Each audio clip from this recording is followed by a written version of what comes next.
May cancellation ngang naganap dito sa ating rebond schedule for today, which is Sunday. Usually nga ini-schedule natin kung ilan ang maximum na kaya nating i-rebond for a day. At ngayon ngang Sunday ay meron tayong dapat 3 client na magpapariband, kaso nga lang ay nag-cancel sila.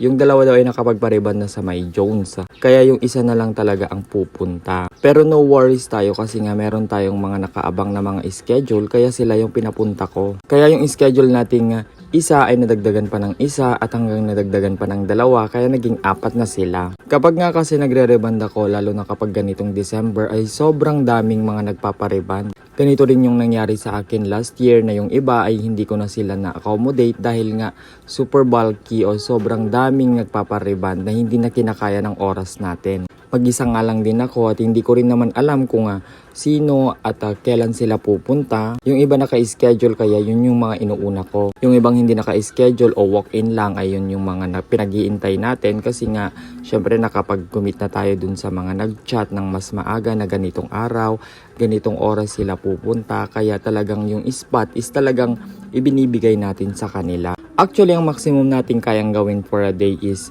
5 client o 5 customers. Basta magsisimula tayo ng maaga around 7 or 8 AM ng umaga. Hindi naman tayo pwedeng tumanggap ng sobrang dami na natataranta na tayo at hindi natin nagagawa ng tama. Gusto ko nga dito ay yung chill lang at talagang nagagawa yung tamang proseso na hindi nagbibilis kasi nga doon nga nagkakaroon ng back job. Pero minsan hindi talaga maiiwasan yon, pero ginagawan pa rin natin ng paraan sa ating client. Salamat!